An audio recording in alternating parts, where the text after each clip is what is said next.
Okay, so in your grammar packet, sentences 2 and 3, you're going to correct those for capitalization errors. All right, so in number 2, you need to capitalize usually, I, mom, mom's special casserole surprise. That's the title of her recipe. And then I. Yes, Ashley. So with number 2, yeah, isn't mom a title, so would we not capitalize that, or? Well, when you say when mom puts it in her recipe, when you're saying it like I am basically using mom as a nickname substitute for my mom's name there, then you would capitalize it. But if you said when my mom puts it in her recipe, you wouldn't capitalize it because you're right. That's just talking about her sort of role in your life, her profession, kind of. I like that idea of mom as a profession. Yeah. Number 3, you capitalize I, Marty, Heather, German, and meatball. So you don't capitalize shepherd because you're not capitalizing the breed, right? But German, because it's named after this place, you would capitalize German and German shepherd. There are also 2 comma errors in the sentences, and I just want to, because it will bother me if we don't. Let's add commas in there to make it correct. So in number 2, you need a comma after asparagus. We'll talk about commas later, but you need a comma there. And then in number 3, can you guess where I need the comma, Meg? Haley? After Marty, you need a comma. Yep. Good. Okay, you can put those away. Full points for grammar. And then pull out your narration definitions that we were doing last time. We're going to finish those.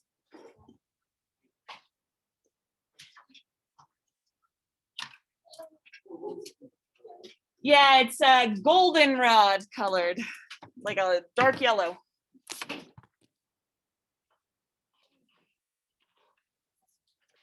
I'm trying to do a share screen here.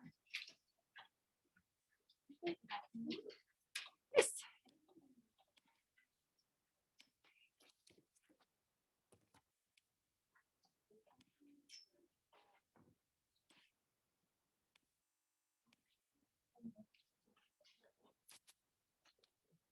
Sure it doesn't crash.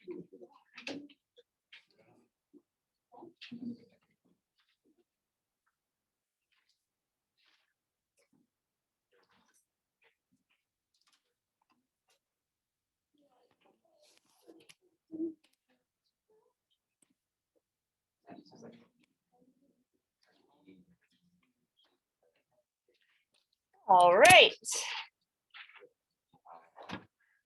Third person narration. So first person narration is when the narrator is a character in the story, either on the periphery of the story, not a main character, or when the main character, or when it's the main character. That's all first person. Third person is when the narrator doesn't participate in the plot. And so they will use he or she to describe what's going on. What we need to realize still, though, is that the narrator is still a character.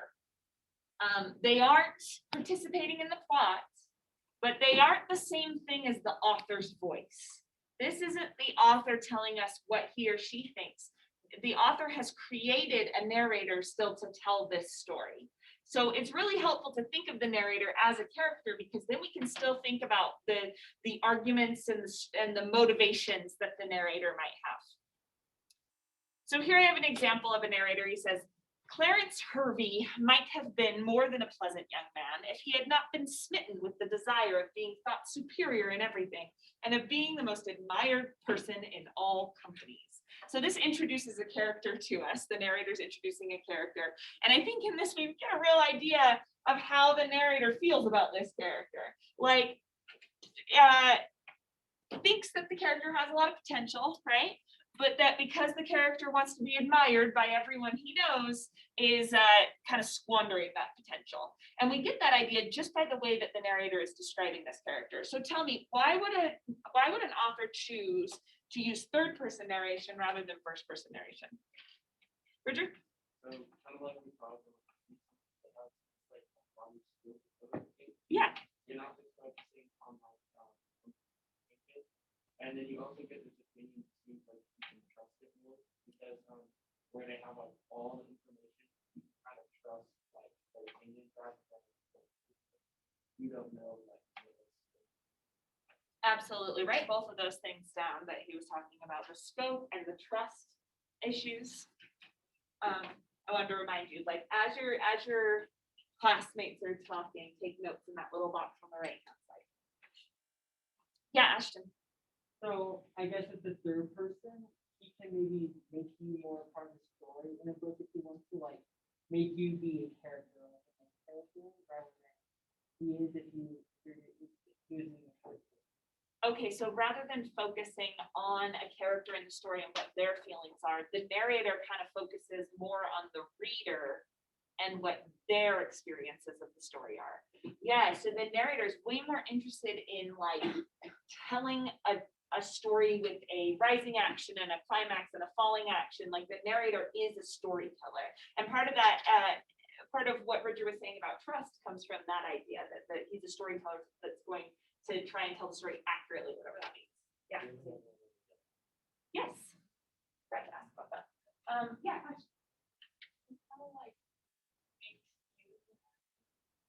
Yeah, what do you mean by that? It's not like but it's like the way you read it as you're like Yeah, good. So when it's not using I or we, you get to kind of stand in as the narrator as you're reading it, you know? So it's supposed to kind of represent what your opinion should be while you read the book. Okay, that's third person. There's a bunch of different kinds of third person, just like with first person. So this kind is called third person limited. And this is when the narrator only really knows or comments on the thoughts and feelings of one character. So this is probably the closest to first person that we get with third person, because here's the narrator that's kind of like showing inside one person's head. So Harry Potter is almost always third person limited. There are the first chapters of Harry Potter, like every Harry Potter book, there's a first chapter that talks about somebody else's point of view. Like, you know, the one with the old man in the house and sees Nagiri, you know, that one. But for the most part, it's all, we're stuck with Harry. So we've got Harry repressed a snort with difficulty. The Dursleys really were astonishingly stupid about their son Dudley. They had swallowed all his dim-witted lies about having tea with a different member of his gang every night of the summer holidays. Harry knew perfectly well that Dudley had not been to tea anywhere.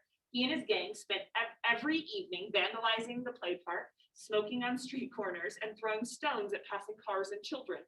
Harry had seen them at it during his evening walks around Little Whinging. He had spent most of the holidays wandering the streets, scavenging newspapers from bins along the way. So we know that this is third person limited because it's almost like it's coming from Harry's perspective. It's not using I or we, but you look here and it says Harry knew perfectly well. We are inside his head right there. And then it says he knows this information because he saw it. So we're not getting any information in that book that Harry doesn't know. It's how they build up the suspense in that book, right? And it's like, you can almost hear it through Harry's speaking voice when he says they were astonishingly stupid. The narrator is like completely taking his side.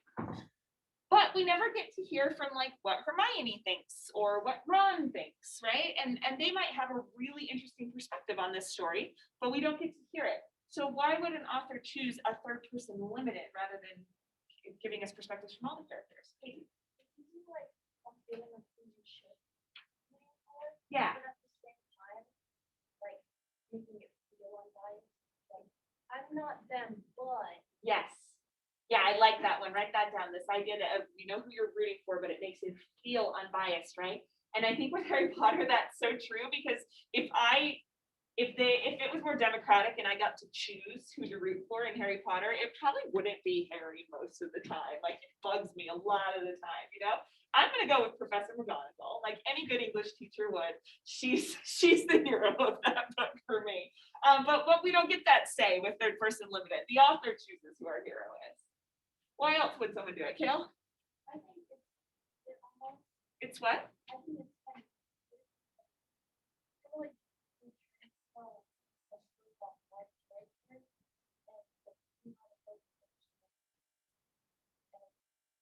Yeah, when a writer is trying to represent everyone's thoughts, sometimes that can be a little bit jumbled up.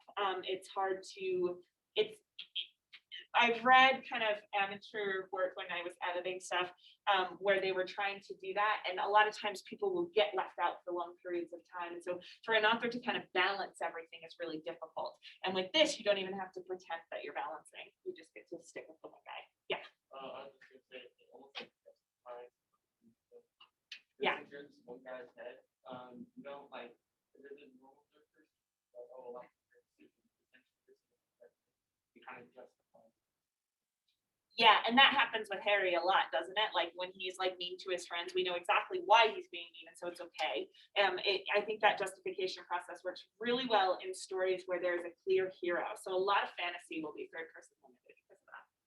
It's like really like a person who stands on the sidelines because their thoughts, like what they're thinking, because they always say that out loud. Yes. Okay, good. So you get the, like Peyton said, the kind of like illusion of it being unbiased, but you still get to like, you get to feel like you're friends with that person. Like you have a greater insight into their head than anybody else. Zach?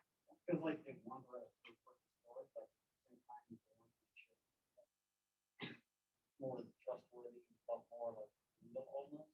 Yes. And there's different reasons that it feels real. Like that idea that it's objective and trustworthy is one reason. Another reason is that in third person, the writer can include more description and more plot details. And it doesn't all have to be filtered through someone's head. They can pop into someone's head and they can say, hey, this is what Harry's thinking in this moment. But it doesn't have to be like constantly what he's thinking. And so that also creates an idea of realism. Okay, let's do third person omniscient. So this is that kind of more jumbled way, which is that you know the thoughts and feelings of all the characters, usually the main characters, but you can just jump inside anyone's head at any point. The narrator is omniscient. Omniscient is usually a word we use when describing like spiritual things, like God is omniscient. He knows what's inside everyone's heart. That's like a third person narrator who's omniscient. That narrator knows inside everyone's heart. He knows absolutely everything about this world he has created. And so he can choose what information to give us at what time. It says Celia blushed and was unhappy. She saw that she had offended her sister and dared not say even anything pretty about the gift of the ornaments, which she put back into the box and carried away. Dorothea too was unhappy, questioning the purity of her own feeling and speech in the scene, which had ended with that little explosion. So there's two sisters here now, and we get inside both of their heads and see how they're reacting. Okay, what would be the effect of that, Peyton? It almost makes you like a therapist for the brain. Because you see what's going on, but you can't connect them. Like, Yes. you're not fully able to like tell them what's going on. Yeah, I love this idea about you being the therapist. You're like their counselor that's trying to get them to speak to each other. Because of that, it creates what's called dramatic irony a lot, where we as the readers know exactly what's happening, and yet the characters don't have all the information we do. So it creates a lot of frustration in that way too. You're like, if you would just speak to each other, then it would work out, you know? It's like when you're with friends and you know what's going on, you can't just tell them. Yeah, because that'd be a kind of betrayal, kind of. Yeah. Yeah, to slowly try to push them together through like the plot instead of through revealing to each other. Yeah, I like that. Zach? Pretty great stuff. It's almost like adopting that. It's still like you're just watching what happens. It's like the facts, it's the heat up, the shake up, the cheek up, and still it's very, very biased. Yes, good. I like that. It's not just like someone pretending not to have bias. It actually creates a more democratic story where everyone has a say. So it feels more objective. Ash, and then over here. Yeah. Not like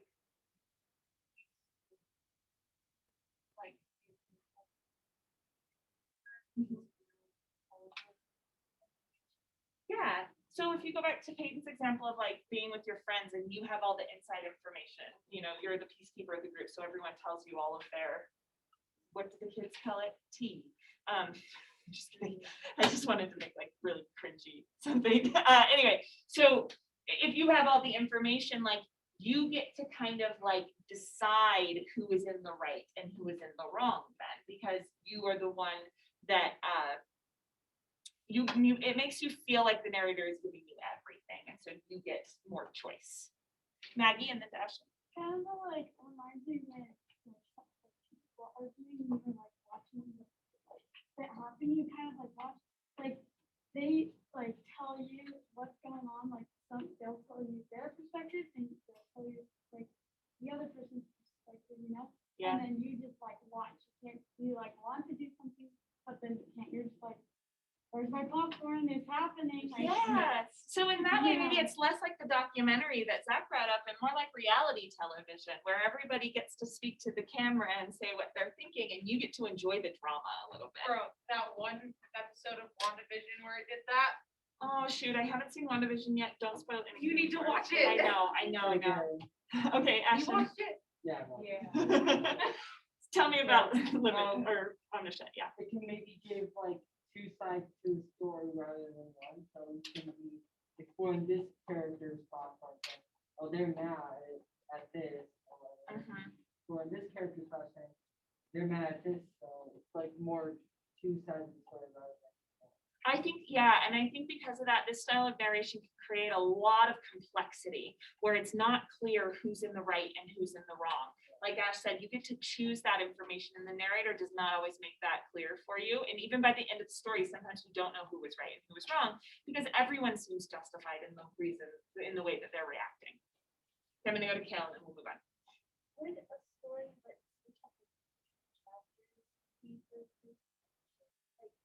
It would be third person limited with shifting narration. Yeah, because you're still limited in one moment, but yeah. Okay, this is the next one, editorial omniscience. This is when the narrator knows everything and is going to still, though, with the other one, it was like, oh, here's what everyone's thinking, you decide. With this one, the narrator is going to direct your thoughts in the way they want to direct those thoughts. So the narrator makes judgments on a character's thoughts or behaviors and injects their opinions into the narration. They inject their opinions about the characters, about the setting, about the plot. Like they get to just say what they think. So Les Mis, I just finished it in a couple months. Les Mis has a editorial narrator who will pop in and say, hey, here's what you should think about Jean Valjean, or here's what you should think about Revolution in Paris, you know? So here's a moment of that. It's right at the beginning of the book. It says, although this detail has no connection whatever with the real substance of what we're about to relate, it will not be superfluous. If merely for the sake of exactness in all points to mention here the various rumors and remarks which had been in circulation about him from the very moment he arrived in the diocese. So here's the narrator stepping in and saying, yeah, the information I'm going to get you, it doesn't feel like it's important, but I'm the narrator telling you it's important. So a lot of time editorial omniscience is like the narrator talking directly to the reader. Peyton? if the other one was like being a therapist, this is like being a judge, and they're trying to be like a lawyer for whoever side of it. Yes. Oh, I like that a lot as a comparison. Yeah. So it's him. It's almost like I like that he's a lawyer. He's picked his side, and you're the judge, and he's making his case. He's just trying to convince you. I like that a lot. Keegan? The narrator is like trying to justify like the main character's actions, like little points stuff like this. Yeah. Like not relevant, but like he's trying to like, justify it. Yeah, and sometimes he's trying to point out what's wrong about the main character too. But either way, he's trying to provide some sort of commentary about what he thinks, and it gives us this impression that he's right then. Yeah, Aspen. I actually realized on this side of it, how I wanted to. He's like, okay, here's my opinion, and I'm right for all these. Yeah. I need to understand all these things. And it becomes what used to be inherent in narration, because the narrator is always a character, right? So it used to be something that like it seems like they're being objective, but with editorial omniscience, that idea that he's trying to get us on his side, that idea that he's right, it becomes more obvious. Like every book kind of assumes the narrator's right if it's third person, but this kind makes it so that like you almost start to question it because you're like, I don't know if I agree with this narrator, you know? Would this kind of be like in First Day Crew when like Chisco keeps like cutting into the story and be like, well, no, this is all wrong. I'm the right, doing the right stuff. Yes, I think that Yes, I would. I would say that's true. Yeah. Because it's kind of first person because he's like in it, but in those moments he becomes a third person narrator, right? Yeah. It's also like Lemony Snicket's, I think. Yeah. Yeah. Peyton and then Kale and then back to Ash. Get the story like calm. Mm-hmm. It's just like, this is happening, but at the same time. Yeah, and I would say like even in Les Mis, which is a very tragic, very dramatic story, when the narrator comes in and gives his opinion, a lot of times it's comedy. And Jane Austen, who's known as like a very famous comedic writer, when she does editorial a lot, and it's very funny when she does it because she's judging the characters and showing how ridiculous they're being a lot of times. Kill? I think it's kind of like taking every good role of the person. Yeah. Because normally, like, someone, the narrator is just kind of telling you it, but down there, it's kind of like, Yeah, he's like drawing attention to himself when he does this. Perfect. Yeah. Ash, and then over to Aspen. so, like the journal entries and stuff, in my life, they try to buy some of it, but they like that, but there's still bias in there. Uh-huh. That's kind of what. Yeah. Yeah, they're trying to pretend that it's unbiased when they tell the story, but every time they enter into the story, we realize that it is still biased. Aspen. It kind of gives you this impression that they not that they like have an important knowledge of story, but they like somehow know the story. But like somehow. Absolutely. It gives them a more friendly feeling, Yeah, for sure. Yeah, Ashley. There makes so like how the third person omniscient, it's more like the character is more like a spectator. This story can like Yeah. go from this place to this place, but this one is more. They're not so much of a spectator. They're more of like a god in the story. Ah, like, yeah. You can have this person. Is there like in Minecraft where you're a spectator mode and like creative mode? I love that analogy. I love the judge and lawyer analogy, and now I'm loving the Minecraft analogy a lot. Because it is like you get to kind of like, it's almost like you're playing Minecraft and showing your friend your world and saying, and I kind of messed up here, but here's why this works, Okay, here's the next one. Impartial omniscience is the opposite of editorial omniscience. So impartial means that they are not going to make any kind of judgment. They are just going to present everything that goes on as factual. So I have this example, for those of you who read The Road, Cormac McCarthy's kind of famous for this style of narration, but this is from his other book called All the Pretty Horses. And he says, the candle flame and the image of the candle flame caught in the pier glass, twisted and righted when he entered the hall, and again when he shut the door. He took off his hat and came slowly forward. The floorboards creaked under his boots. In his black suit, he stood in the dark glass, where the lilies leaned so palely from their wasted cut glass vase. Along the cold hallway behind him hung the portraits of forebears, only dimly known to him, all framed in glass and dimly lit above the narrow wainscoting. He looked down at the guttered candle stub. He pressed his thumbprint in the warm wax cold on the oak veneer. So it's just, he did this, he did this, he did this. When he has thoughts and feelings, he thought this, and then he did this. It's kind of like cold. Tell me about this one, Matthew. Yeah, this kind of narration is very descriptive. This kind of narration, it's like relies on description to tell the story rather than any kind of bias or hero worship or anything like that. And so it needs a lot of description for us to understand who to prepare for. Ashton.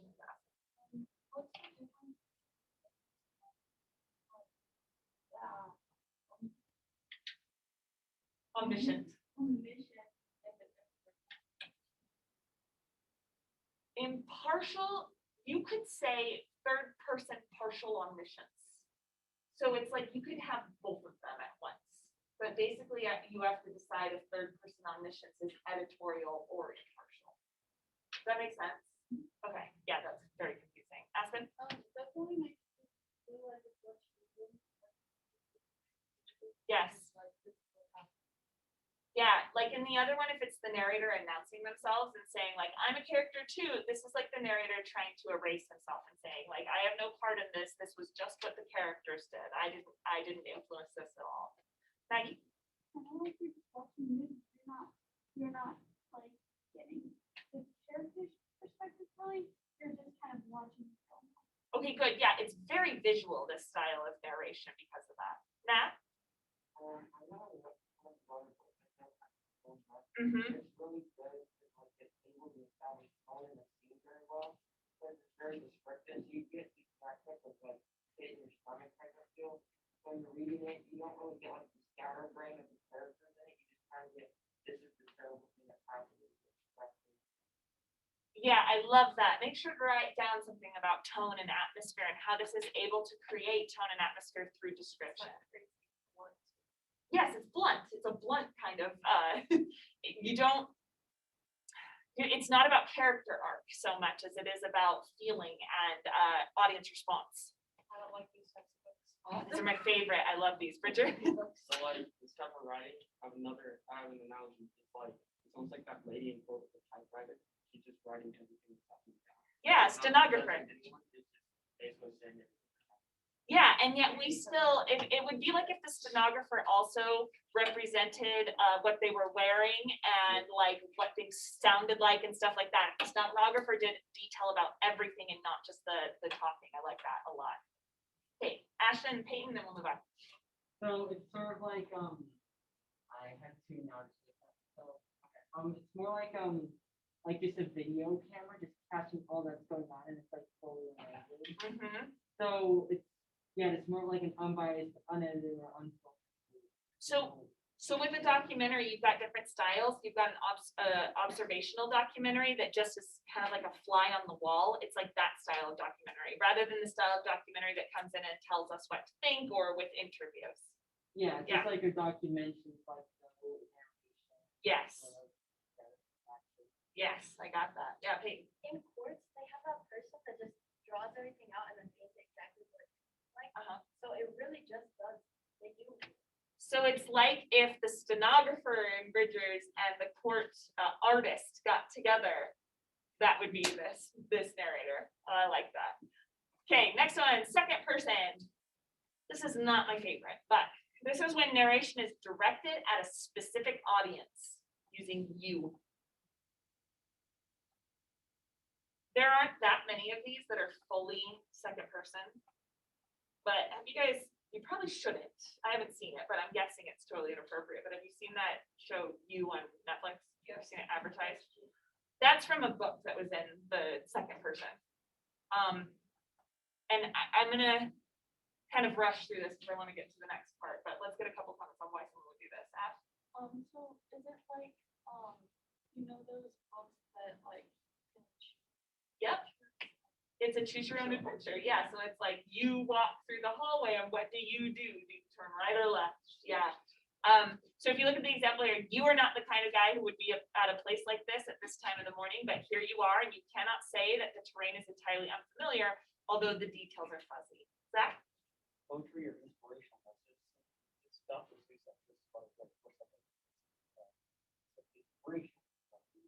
Yeah, definitely. Like you're supposed to relate to it so much that you take the advice in it. And self-help is the same way. It'll be in second person a lot. Keegan, and then to Haley. The style of narration kind of feels like interesting. Yes. Almost because it's like the narrator is telling you what to do, and you don't really have any like choice on what to do. Like with the other narrations, you kind of got to choose how you feel about the character. With this, you kind of are the character, and they're telling you how to feel about like you. Absolutely. Like it is forcing you to become the character. And so like you look at this example, this is still a character that the narrator is creating, but he's saying this is you now. So you have to like embody that character's position and you don't get much of a choice. So in that book, You that I mentioned, it's a stalker situation. And he's like, you do this and you do that. And I'm watching you and you can't remove yourself. As you read that, you can't remove yourself from that scenario because you become that female character in that story. Haley? I feel like a lot of fanfiction students like kind of envision yourself in Yeah. that type of scenario, so it's easier to see, and you get more. It's kind of like wish fulfillment too, because everyone like wants to pretend that they're Sherlock or Harry Potter or whatever, and so you get to be that person for a little while. Okay, Ashton, we'll move on. It makes you the main character, so your investment is really high with these kinds of stories.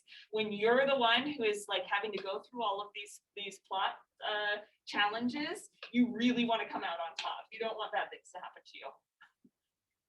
And the last one, all we're just going to write is alternates between different narrative styles. And so the effect of this is kind of like all the different narrations put together, like whichever one they choose.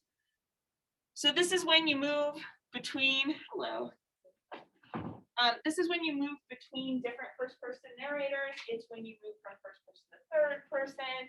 It's when you move from letters to third person, like any way that it changes as it goes. Okay, we are done with these, so I'll give you some points for finishing them. Write your names on them.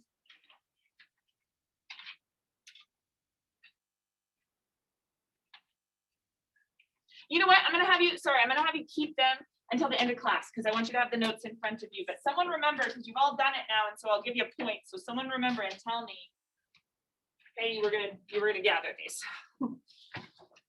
Okay, I've got a short story for us. It's a weird one. Has anyone read A Very Old Man with Large Wings? Yes. With enormous wings? You have? Oh, then what do you want to do with it? Oh. Gosh, you're so far back there.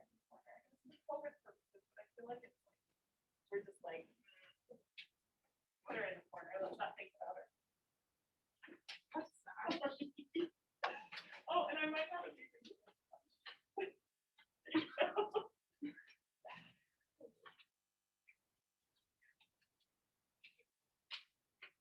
keep one of those. I got it. Okay.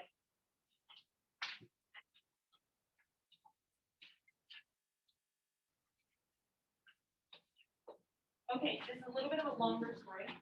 It's by a writer named Gabriel Garcia Marquez. His most famous book is called 100 Years of Solitude. It's called 100 Years of Solitude. It's an amazing book. If anyone ever read that, oh, wonderful. Yes. I'm gonna have to do an activity and turn it in. So put your name at the top. Okay, so this one is going to take you a little bit longer. I'm not going to read this one out loud. I'm going to have you read this to yourself. And I just realized I had questions, so I got to turn the projector back on. When you're done reading through, I have some questions that I'm going to project. And just like before, I want you to answer the questions in the margins where you think